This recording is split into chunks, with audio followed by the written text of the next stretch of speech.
The Cincinnati Bengals drop a tough loss to the Packers. I'll be talking about this next on Orange is the New Black podcast. Let's get into it.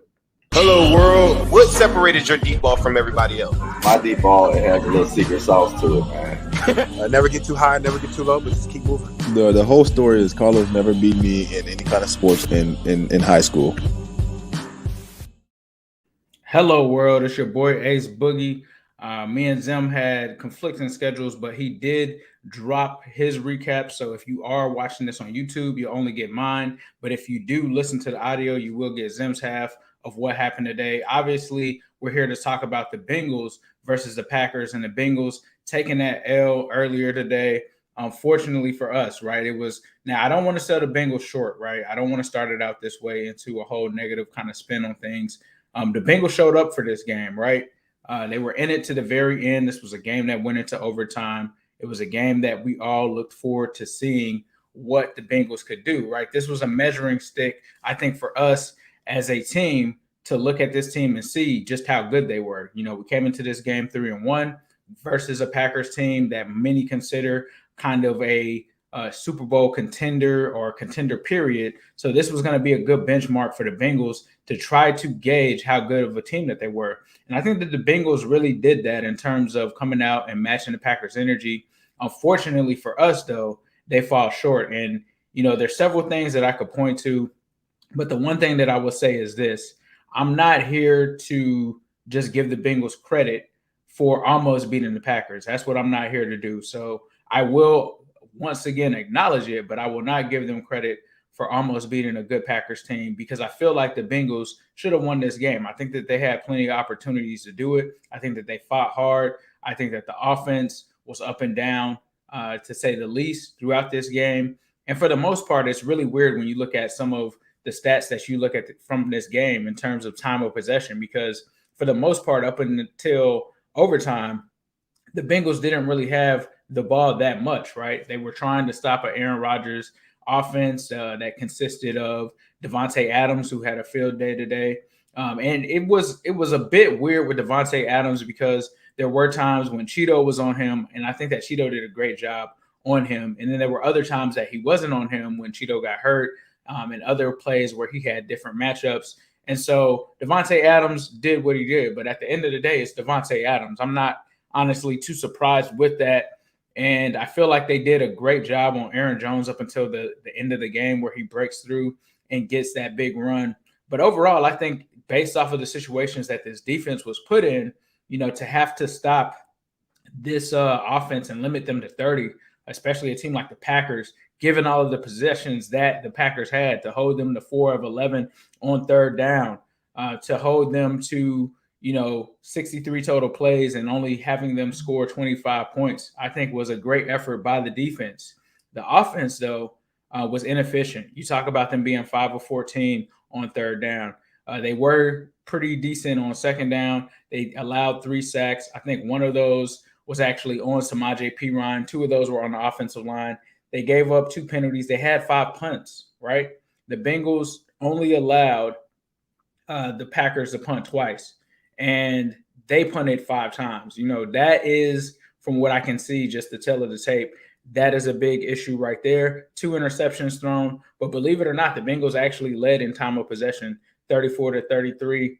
And honestly, that 7 seconds, I believe, just came really from overtime, especially with the crazy, wacky missed kicks during that game. And so for me overall, a lot of people are pointing the blame to Zach Taylor in this one.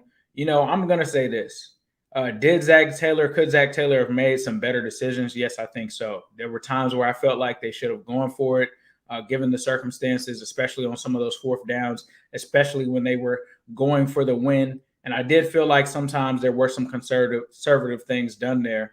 But at the end of the day, I think that there's more blame than just on Zach Taylor to go around. We talk about the kicker. If he makes either one of those field goals, I don't even think that we're talking about Zach Taylor and those decisions and things like that. And now that is 3 missed field goals on the season for Evan McPherson. We can talk about the win. We can talk about all of that. But at the end of the day, that was one of the reasons that the Bengals picked him within the 5th round, is to be able to come out there and make kicks like that. Now, we can debate about when the kicks were given. Should they have been closer? Sure, we can talk about that. Yes, that does have somewhat that is somewhat Zach Taylor's fault. But I think when we drafted this kid, these were positions that we expected to be able to put him in, and we were expected to be able to go out there and hope that he would make those field goals. And, it just didn't work out for both sides. You see what happens with Mason Crosby today. He misses about 4 field goals. I think one of them was an extra point, and the Bengals just didn't capitalize when they needed to.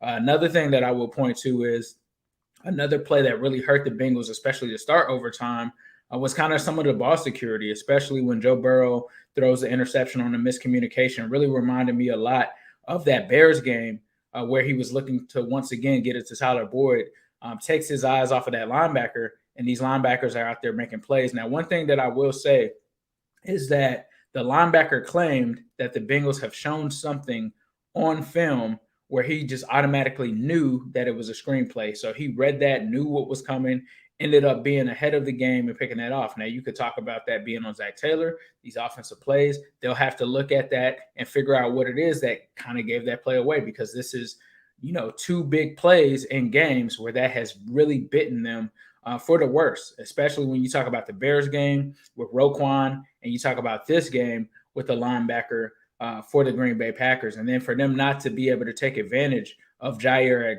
Alexander being out, the one thing that stuck out to me that they didn't take advantage of is as soon as Kevin King goes down, they start bringing in a lot of tight end kind of plays instead of going at the wide receivers that are going to the wide receivers that Kevin King would have been on. If you have Jair Alexander out, if you have Kevin King out, there's got to be somebody that you can take advantage of in that secondary. And I don't feel like they capitalized, and they started to go to plays to the tight ends, which I get that because the Packers aren't good against the tight ends, but your tight ends weren't really involved in this game. You go with the screen to Drew Sample, who trips up and falls short.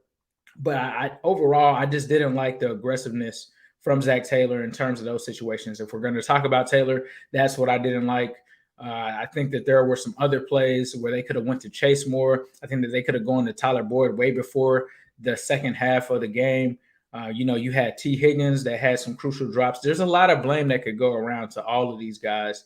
And I think that it's not just simply on Zach, because if a play goes here or there, I think that there's different things that could have come from the output of this game. And I'm not a guy that likes to play Monday morning quarterback. So at the end of the day, I never put the blame on one person per se. The team wins together and loses together is how I'm looking at it.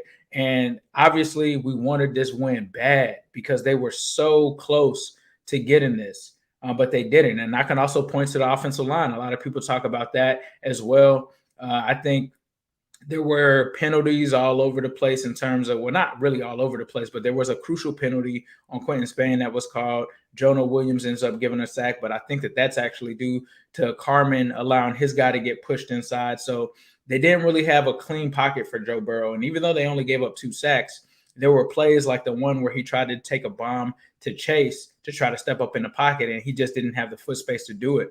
And so those are things that the Bengals have to get better at. And also just making sure Joe Burrow doesn't take too many shots, because, he has to come out there and run for his life on some plays, right? We see the one play, I honestly felt like when Joe takes that shot to the head, I felt like that should have been a penalty. That's just me. I'm not sure what the actual rule book is. I'm not, some expert on that. I just feel like whenever I see a quarterback of his magnitude get hit like that in the head, personally, I just think it should be a flag. But I'm not here to talk about just straight up flags or anything like that. These are just some of the observations from that game. I also felt like the Joe Mixon run was a first down. I'm not sure why it was considered a 4th and inches on that play. But these are just some of the plays that stuck out to me. And I think Big Willie also pointed out on Twitter that if you watch that field goal that they actually make, the left guard flinches and it's a clear false start there. So, the refereeing in this game, it was all over the place. I will say I do agree with Zim that the tripping call was true. I think that was a penalty there. Hubbard kind of got away with one earlier in the game where they didn't call it. So everything comes full circle on that. But yeah, it definitely was a weird game from the standpoint of calls and things that happened there. There were holding calls and all kinds of things like that. But that's going to happen in a game like this, right? And that's why you don't want these games to be as close. The offense just in the first half was just all the way up and down. And even in overtime at some points, right? They just couldn't really get things going. They were able to score on a Samaje Perine pass play. And then they didn't do much. There's a lot of punts early on. And then they get a bomb to Chase. And Chase just really honestly took over this game. He almost had a second touchdown, but was ruled down, where he's about to drop the catch and then uses his concentration to pull it back in. And so I think Chase balled out in this game. I mean, just looking at what he did offensively, I mean, it's pretty clear that Jamar Chase is a special kind of player. They definitely need to get him more involved in this offense.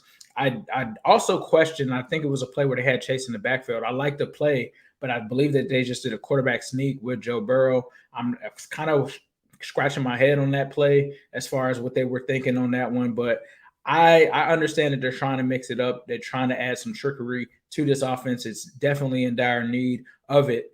But at the end of the day, my point is a lot of this goes around on everybody. I mean, I think even when we talk about the first Joe Burrow pick, right? He was kind of forcing something that he shouldn't have. He's looking for Auden Tate there. You just got a first down. You've got a drive going, especially after how many issues you had in the first half.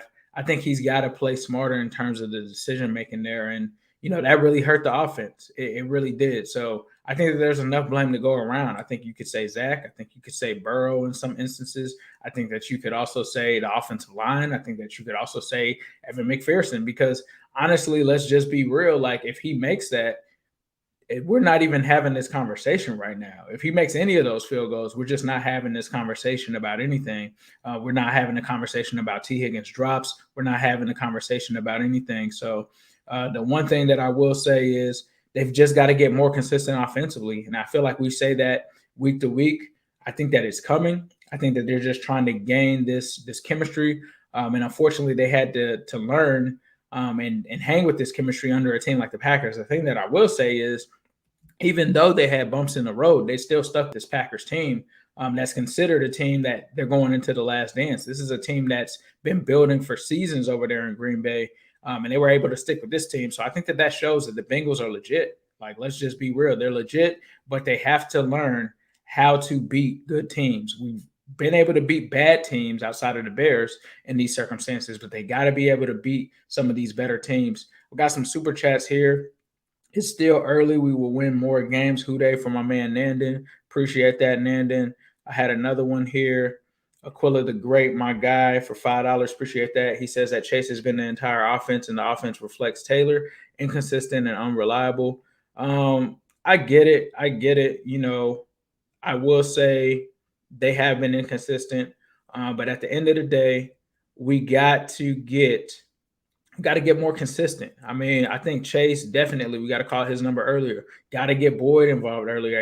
It was kind of head shaking because, Tyler Boyd just went off last game. And so you would think that he would be a big factor in this game. And then a lot of people expected, me, myself included, expected Chris Evans to be involved in this game. And they really weren't as much as we really thought that they should have been. But at the end of the day, that is a learning lesson. That's something that they got to learn from. And we have to move on, especially with the game coming up next week. But I want to say I would take my hat off to Joe Mixon for even playing today. Joe Mixon, for him to come out there and play without even practicing this week, I think just shows the demeanor and the dedication to this team, and the way that he played, going in there, getting that touchdown. Shouts out to Joe Mixon. On the defensive side of the ball, I got to give kudos to two guys that really just stick out to me. I'm not trying to downplay anybody else, but I would have to say Cheeto. I think that Cheeto played a hell of a game when he was in there. The interception on Rodgers, that was great. The offense needed to try to take some of those opportunities and jump on them, and they didn't early. And then I would also say Trey Henderson. To play like he played, 2 sacks in that game. I don't know how many pressures because the stats aren't out yet. I think he played a hell of a game as well. And I think that the defense played a hell of a game. To hold the Packers to the amount of points that they did, given the circumstances, being on the field majority of the time, which it felt like until they got into OT, I think they did a hell of a job holding them to 3 after the interception. There's so many plays that I can look to where the defense stood tall and did what they needed to do to give the offense a chance to get back into the game. And so honestly, does Zach need to improve as a play caller? Of course. Like we say that week to week. I think that he will. But we've got to improve in other areas as well. You know, making sure that Joe Burrow has that pocket. Joe Burrow has to improve on making the right decisions and knowing when to take those risks and when not. And then also, we have to make sure that Evan McPherson is going to be able to kick field goals and make them. I think that we put a lot of pressure on him, crowning him as Legatron, myself included. But he's missed 3 field goals. I mean, it is what it is. And these are things that we counted on him to do. And I'm not calling him Fat Randy or anything by any means, but we can't let other people slide as well. If I'm going to criticize Taylor, I've got to criticize all of the other people involved. I feel like in terms of today's loss. Cam Sample is another guy that definitely was playing good. Larry Ogunjobi, I saw him fighting through it. It definitely appeared that Trey Waynes re-injured that hamstring, unfortunately, on that catch by Randall Cobb. I think Randall Cobb definitely ended up getting away there because Waynes did pull that hamstring. So we'll have to see. But this is my part of it. I am impressed with how the Bengals played. But at the end of the day, I do want dubs. Luckily, I just watched the Cleveland Browns lose, but we have to hope that the Ravens lose on Monday because that will give us the AFC lead in the division, at least for the AFC North. So hopefully we can still pull this out. We got a straightforward game next week where we have to come out and take care of business. So I think if the Bengals continue to do that, we should be good. But I think that this is a game where the Bengals showed up. It wasn't a game where they got blown out or anything like that. But again, I don't want to take any kind of I don't want to even talk about stuff like that because to me, it's about wins and losses. Me and Zim talk about that every week. That's what we preach to you guys.